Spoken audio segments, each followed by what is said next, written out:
যারা সব সময় আস্তাগফিরুল্লাহ পড়ে তাদের রিজিকের কোনো টেনশন হয় না, রিজিক নিয়ে তাদের আর কোনো চিন্তা থাকে না।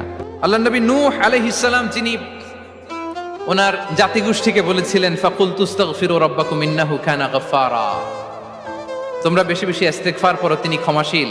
ইস্তিগফার পড়লে কি হবে? ইউরসিলিস সামাআ আলাইকুম মিদরারা, রহমতের বৃষ্টি বর্ষণ হবে, তোমাদের জমিগুলো উর্বর হবে। ওয়া ইউমদিদুকুম বিআমওয়ালি ওয়া বানিন, আল্লাহ তাআলা তোমাদেরকে সম্পদে বারাকা দিবেন, সন্তানে বারাকা দিবেন। ওয়া ইয়াজআল লাকুম জান্নাতিন ওয়া ইয়াজআল লাকুম আনহারা, তোমাদের ফসল ক্ষেতগুলো সবুজ শ্যামল হয়ে ভরপুর হবে, তোমাদের রিজিকে বারাকা নেমে আসবে। তাহলে আমরা যেন বেশি বেশি ইস্তিগফার করি।